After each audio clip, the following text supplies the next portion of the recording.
We are learning how to multiply mixed numbers today. Make sure that you put 3.6 and the date and that you get it all set up. You will need an orange and a yellow crayon. So push pause on the video until you get your journal looking like this. So let's review what a mixed number actually is. A mixed number is a combination of a whole number and a fraction together. They can be changed back into improper fractions.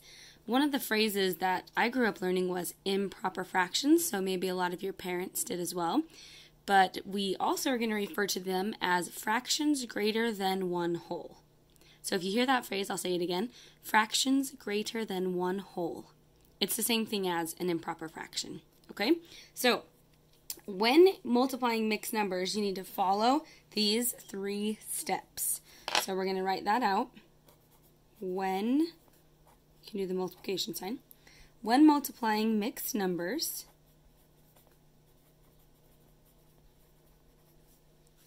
follow these steps.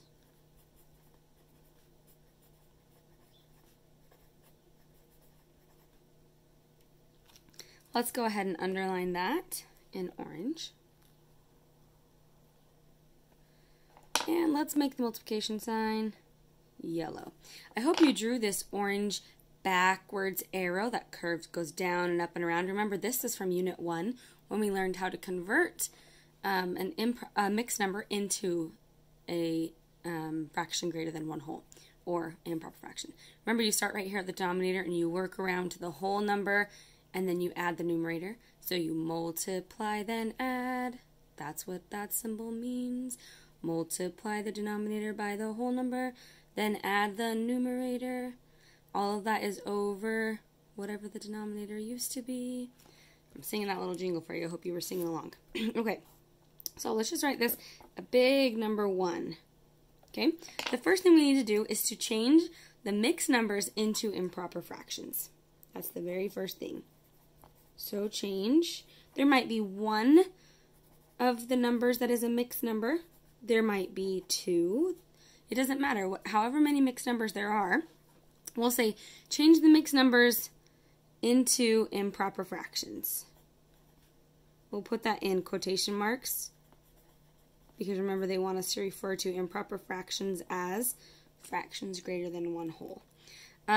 What this also means, not only are you going to change the mixed numbers into improper fractions, but you are going to also do this. So let's kind of put a little arrow off to the side here that just says, we'll make this a yellow arrow, that will say also change the whole numbers to a fraction. We'll say any plain, it's just a plain whole number, also change any plain whole number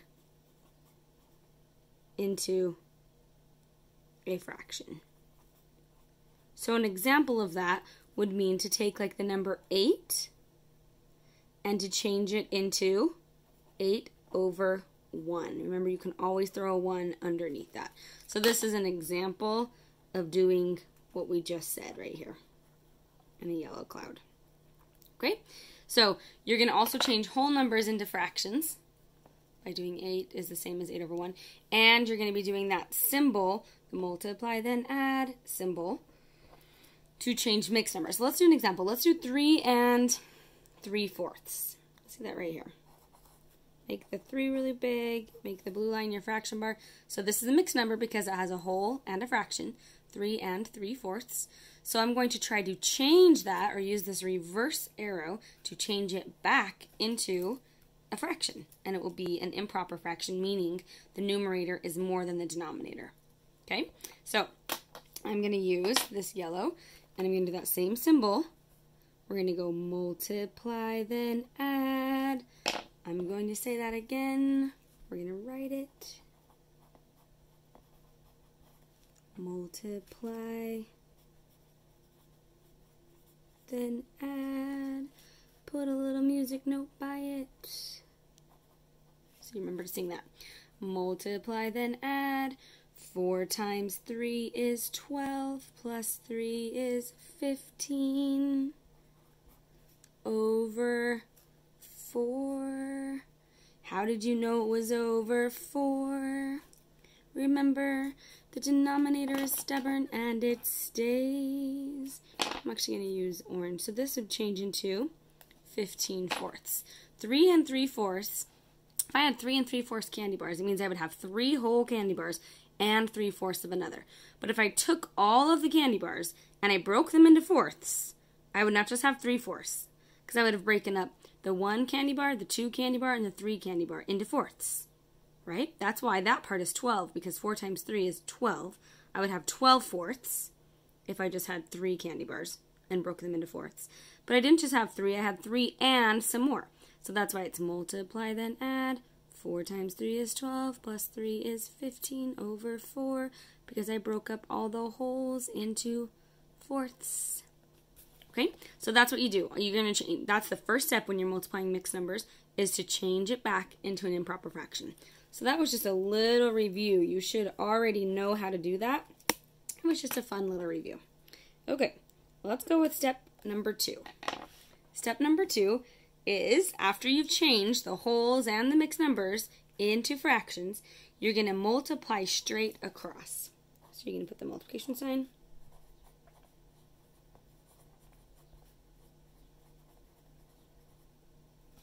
Multiply straight across, but if you can, you're going to simplify first.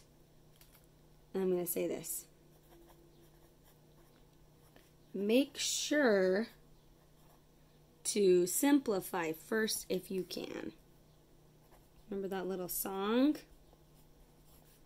we learned about simplifying first before you multiply? So multiply straight across, but make sure to, it's called cross simplify, remember, to cross simplify first. Make sure to simplify first if you can. So you're going to extend that bar and look for relationships. We're going to do like a little Nike sign. Just do it. Okay? Simplify first. You're going to just do it. Make that line go straight across and do it. Look for relationships and simplify first if you can. So I actually think that might be good to write here as a bullet point for you to remember. What does that mean to simplify first? So simplify first means you're going to extend the bar, or we'll say connect the fraction bar. Connect the fraction bars. I guess there'll be 2, so you're going to connect them into 1. Connect the fraction bars and look for relationships.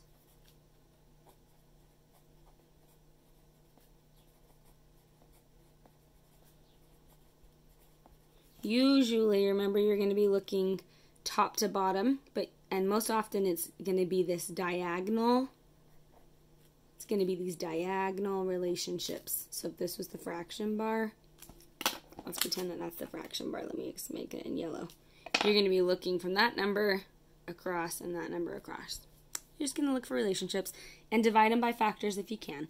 So you're going to simplify, then multiply. Okay? That's really what step number 2 is. Simplify,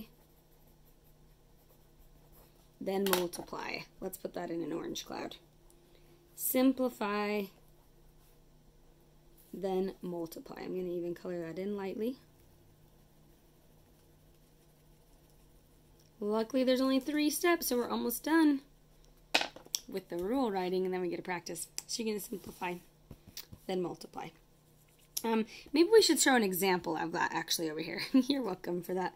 So let's say that we had, oh, this would be a great one. We had the 15/4 and we have the 8/1.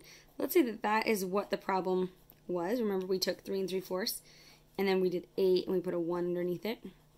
So if this was the situation I was in, I wouldn't want to do 15 times 8 and then 4 times 1. I'm just going to do it and simplify, then multiply.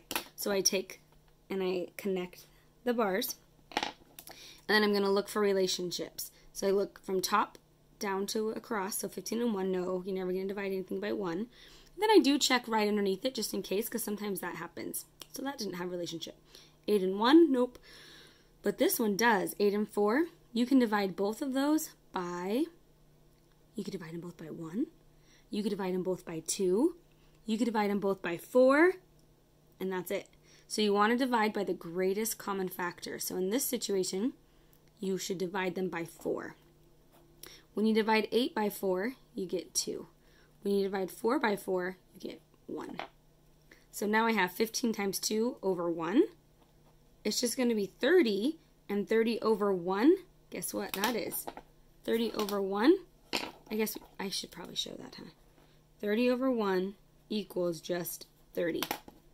So anytime you have a number over 1, it's just the whole number. So that would be this step, simplify then multiply. Otherwise, you would have gotten whatever 15 times 8 is, which is I think 120. And then you would have had to divide 120 by 4. Which you can do it, but simplifying first is going to be a lot faster.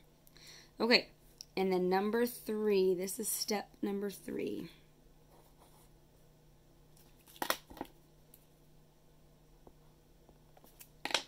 Step number 3 is to take the final answer and fix it if necessary.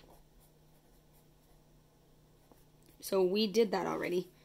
30 over 1 was my final answer, but we fixed it. That's all it's saying. So take the final answer.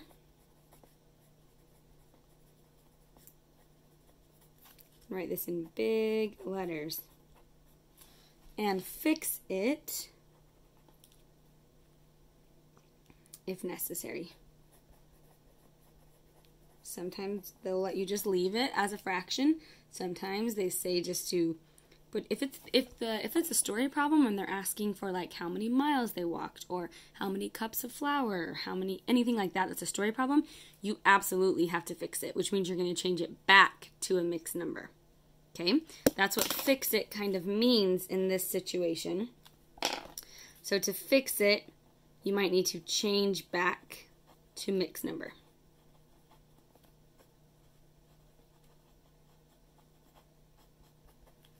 Okay?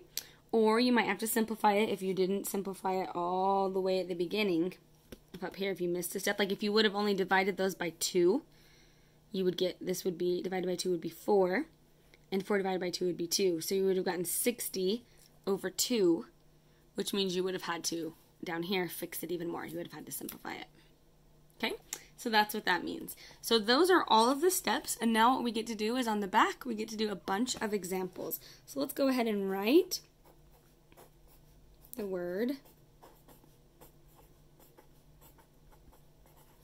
examples.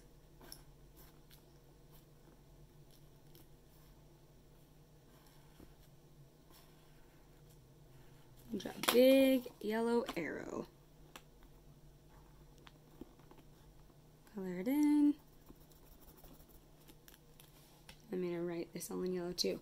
So, again, 3 steps. First one, you're going to change mixed numbers into fractions, and you're going to change whole numbers into fractions. Then you're going to simplify first if you can, then multiply, and then fix your answer if you need to. Okay? That is how we're going to do those. Let's go ahead and turn the page. Here we go. The very first one we're going to try is a problem that looks like this. We're going to write it right here. Use the top line and the blue line as the fraction bar. We're going to do 5/9 times, let's say that was the problem, times 1 2/5. Okay? You don't have to do anything with 5/9 because that's a normal fraction. You don't have to do anything. What you do have to do on this one right here is you have to change it into an improper fraction. So you multiply, then add. 5 times 1 is 5, plus 2 is 7. I'm going to write it underneath. Over 5, because the denominator is stubborn and it stays. Right. If I took a whole candy bar and broke it into fifths, I'd have 5/5 plus 2 more fifths, 7/5. That's why it works. And then I don't need to change the other one, so I just rewrite it. And now I'm on step 2, where I'm going to extend the bar and connect it. I'm going to look for relationships, usually cross down here. 5 and 5, remember, anytime a number is the same on top and bottom, they just become 1s, because 5 divided by 5 is 1, 5 divided by 5 is 1. 7 and 9 don't have a relationship, so I'm done. So it's 4 times 7 would be 28, and 9 times 1 would be 9. So 20. Oh, sorry. I thought that was a 4 right here. It's not a 4. It's a 1. I'm super glad I caught that. Let me rework that. 1 times 7 is 7. And 9 times 1 is 9. So do I need to fix this? The answer is no. It is just 7/9 as my final answer. Pretty great, right? All right, let's take our orange crayon. We're going to put that in a box, what we just did. All right, let's move over here. The next one I want to try is going to be, let's do, we'll come up here and write it, 5 and 2. Oh, we already did a 2 on top. Let's do 5 and 1/3. 5 and a third, or it looks like that. 5 and 1/3 times 3/8. You can see I'm representing it in different ways with a dot versus an X. Remember, they both mean multiply. Okay, well, first thing I'm going to look at is I'm going to have to fix this one. I'm not going to have to fix that one. So I'm just going to write it underneath. Maybe that should be one of the steps we do. I'm going to put the X here. And now I just need to change this 5 and a third into a fraction. So this is like having 5 candy bars and a third of another. And I'm going to break up all the 5 candy bars into thirds. So 3 times 5 is 15, plus I had the other 1/3. So 15 plus 1 is 16. And what size candy bar pieces are they? They're thirds. So 3 times 5 is 15, plus 1 is 16 over 3. I'm already to my next step. Look for relationships. 16 and 8. Yep. What's the greatest number they can be divided by? 8. So I divide 8 by 8, I get 1. I divide 16 by 8 and I get 2. I keep going. 3 and 3, top and bottom. Remember, they cross each other out and become 1s. So now the simplifying process, that was so easy because look how easy this will be. 2 times 1 is 2. 1 times 1 is 1, and you have to fix that. 2 over 1 is just 2. Final answer. Ta-da! It's pretty great.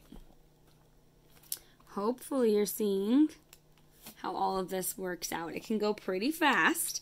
We're going to try 2 more before we move on to some story problems, okay?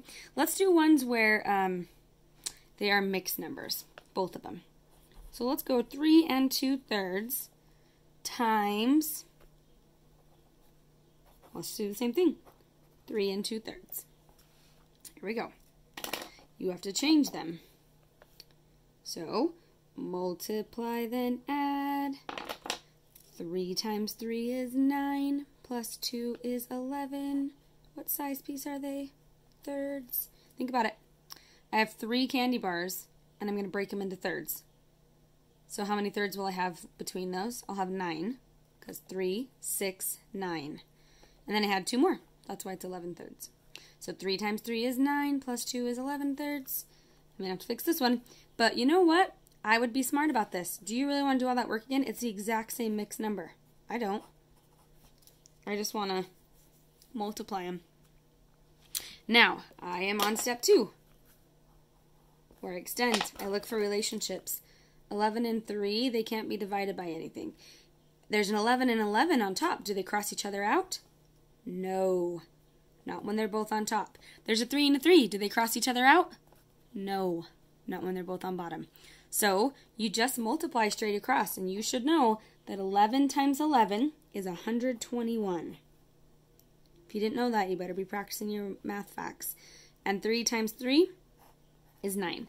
Now, if they let me just leave that as a fraction, 121/9, an improper fraction, that's fine. But I want you to get used to how to fix that. How do you fix a problem like this? Remember that fraction bar means divided by. So 121/9 means 121 divided by 9. So I can easily just go over here to the side and fix that. 121 divided by 9 looks like this. 9 goes into 12 once. 12 minus 9 is 3. Bring down the 1. 9 goes into 31 3 times. That would be 27. And 31 minus 27 I have to subtract. and I get 4 left over. So you bring that 4 up. This is how you make that a mixed number. The 4 is the numerator, and the denominator is stubborn and stays. It's right there. It's the divisor. So it's 13 and 4/9 is your final answer. So I'm just going to go like this. Equals 13 and 4/9. Whew! Final answer. It's a pretty big problem. Took quite a bit of space, but we worked it all out. I love that we worked it out. Okay, I want to fit one more in this space right here, so I might have to write a little bit smaller. Are you ready? Here we go. 2 1/3 times 5 2/5. We're going to change both of them. 3 times 2 is 6, plus 1 is 7 over 3. Times by 5 times 5 is 25, plus 2 is 27 over 5. How do I know it's over 5? Because the denominator is stubborn and it stays. Okay, so I'm doing 7, now I'm on step 2. I'm doing 7 times 27? Yikes, I don't want to do that. I'm going to look for relationships. 7 and 3? Nope. 7 and 5? No. 27 and 5? No. Look across. 27 and 3? Yes. Those can be divided by 3. If I divide 3 by 3, I get 1. If I divide 27 by 3, I get 9. So now I go 7 times 9 is 63. 1 times 5 is 5. Now instead of setting this up like in a division box, just ask yourself, how many times can 5 go into 63 without going over? You should know that 12 times 5 is 60. And so you'd be left with 3 on top, and the 5 is stubborn and stays. So the final answer is 12 and 3/5. Congratulations! We just finished the last problem that we're going to practice. I'll catch you in the next video where we're going to work on some story problems.